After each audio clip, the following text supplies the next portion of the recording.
C'est avec ce genre de chapitre que je me dis mais c'est impossible, Black Clover ça va percer, l'histoire elle tient debout, elle est forte. Regardez comment ce chapitre nous a percuté, c'était un truc de fou.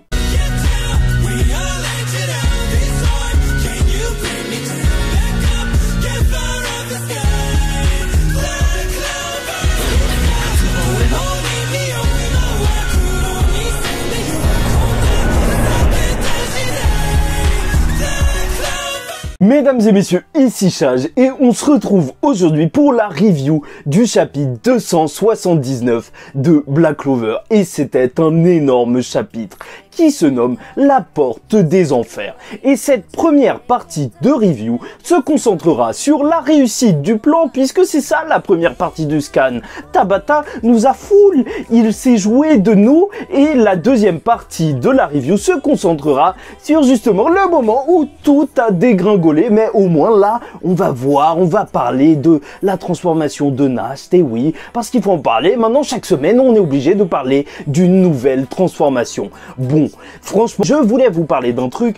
Pourquoi? Parce que voilà, je sais qu'il y a beaucoup de gens qui ont eu du mal avec ces chapitres parce que c'était déjà un petit peu répétitif. Là, ce qu'on a eu avec la Dark Triad, c'était un petit peu quand Luck et tout, ils se sont battus contre les disciples, les Dark Disciples. Bah, en fait, c'était répétitif.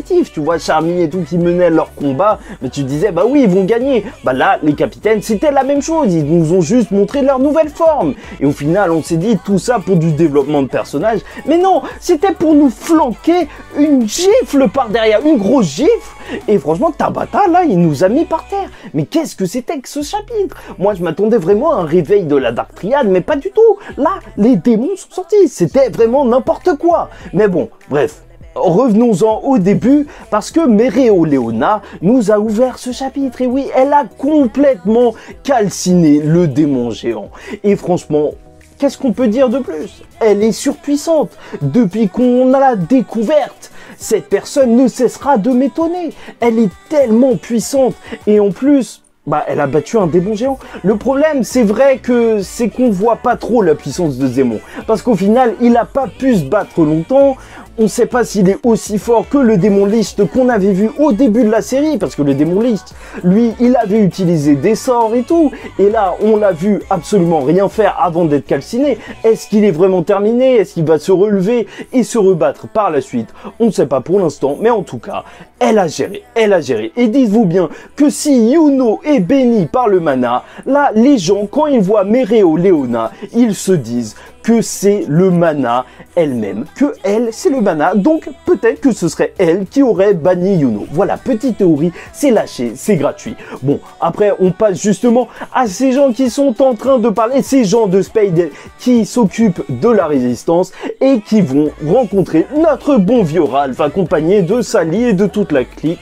On remercie Seke de toujours être présent. Sauf que, franchement, je voulais déjà vous demander, qu'est-ce que vous pensez qui va arriver avec eux? Parce que, franchement, au début, on voyait Sally combattre Maurice et tout. Mais là, le Maurice qu'on a pendant ce chapitre, il est pas bon. Il est pas bon du tout. Là, Sally et les autres, ils peuvent absolument rien faire. Peut-être Seke. Enfin, sûrement Seke. Il peut tout renverser. Mais sinon, les autres, je vois mal ce qu'ils pourraient faire. Et à ce moment-là, justement, bah, t'as le vieux qui va commencer à parler, le vieux de la résistance avec Ralph et tout. Ils vont parler de Yuno. Oui, il ressemble au roi ciel, à la reine Lois, je crois, un truc du genre. Mais bon, en gros, on s'en fout un petit peu de ça. Mais Ralph va préciser qu'il a une magie devant. Et même, le vieux va être étonné qu'il ait une magie devant. Enfin, étonné, il va juste se dire, oh, la magie devant. La magie devant. Pourquoi? Pourquoi? Est-ce qu'il y aurait un secret lié à la magie devant? En même temps, son père s'appelait Ciel, mais est-ce qu'il y aurait des sorts secrets spécifiques à la famille royale de Spade? Ça, franchement, j'aimerais beaucoup parce que ça pourrait plus rapprocher déjà Yuno de Spade et même tout simplement de ses origines. Parce que si ils ont des noms liés au vent, bah là, il faudrait qu'on en parle. Mais bon, toute cette partie va se conclure sur justement ce vieux qui va se dire: Ah là là, mais qu'est-ce qu'ils sont forts, ces gens de Clover! Et ce n'est pas le seul qui pense ça, parce que la transition a été faite comme ça, parce que Nash aussi va se dire ça, parce qu'on va voir le petit chat démon d'espionnage, en fait, qui va se séparer de Nash et qui va un petit peu observer tout ce qui se passe sur les champs de bataille. Ce chat s'appelle Plumette. Voilà, ça y est, c'est dit. En fait, on va le voir qui va espionner le champ de bataille avec Langris et Yuno. Et d'ailleurs, c'est assez drôle de voir que maintenant, Yuno, bah, il vole. Il vole et il n'a littéralement plus les pieds sur terre. Et il va aussi voir Rill et Charlotte et tout. Et il va faire son petit rapport à Nash. Et c'est là que Nash, il va se dire, franchement, je les ai sous-estimés. En gros, il les a sous-estimés. Hey, on est les capitaines de Clover ou pas? Là, ils ont géré. Bon, après, je sais pas pour vous, mais sur cette image-là, je l'ai trouvé vraiment un peu plus bizarre, Nash forme Anne. Parce que il était de face, et sans ses gros bras et tout, il faisait un peu moins méca que dans le dernier chapitre, et il faisait plus un petit peu cow-boy, ou même mexicain, avec un genre de sombrero, le bout de la tête recouvert, ça faisait cow-boy. Franchement, je sais pas où vont ces inspirations, mais en même temps, je crois que le Mexique a un rapport avec les ânes, mais je sais pas trop. En tout cas, la scène qui est en train de se passer juste devant, avec Jack qui combat Dante, bah c'est exactement la scène qu'on avait eue au dernier scan. Pourquoi? Parce que Dante n'a pas l'air d'avoir d'entaille supplémentaire et sa corne, elle est encore en train de tomber vu que Jack lui avait coupé. Et pourquoi je trouve ça intéressant? C'est parce qu'on sait toujours pas si Dante peut se soigner de ce coup de Jack. Est-ce que ça fait vraiment la différence maintenant qu'il arrive à le couper, ou c'est juste qu'il va pouvoir se soigner un peu plus lentement, mais au moins il se fait toucher? Bah ça, on va devoir le découvrir par la suite, parce qu'il y a eu une dinguerie. Il y a eu une dinguerie.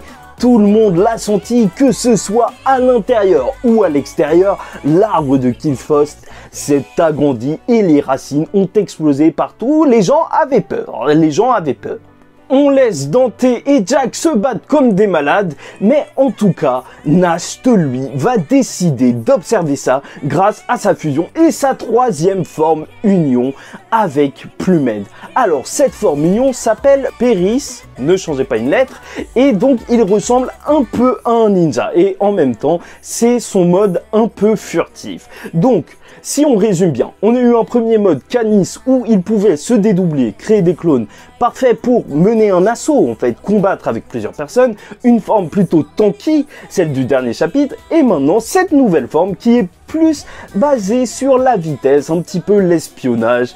Donc la dernière forme, il faut espérer que ce soit une forme qui serait totalement offensive. Et en même temps, un coq, le coq, ça représente les combats de coq et tout. La France, tu connais, sois fier un petit peu. Sois fier un petit peu. Bon, voilà, ça y est, ça c'est dit. En plus, il y aura sûrement la fusion si vous voulez. Je vous remets la théorie là que j'avais faite il y a 3 milliards d'années. Mais voilà. Ça y est, on a ces 4 démons et en même temps, là, ce qui va nous lâcher après, c'est qu'il va activer son Sharingan, utiliser la clairvoyance. Cette technique qui fait qu'il a ses yeux qui vont exploser, mais surtout qu'il peut voir à travers les murs et voir qu'il se passe un truc vraiment très sombre au sous-sol. Mais ça, malheureusement, on va le voir dans la deuxième partie.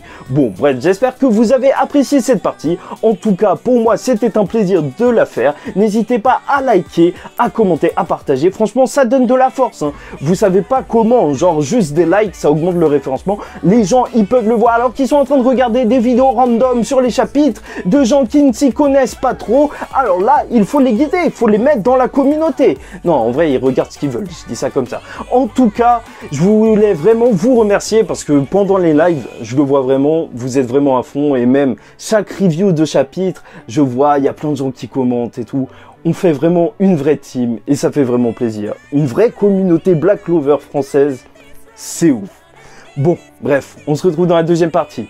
Je vous dis ciao tout le monde et paix sur vous.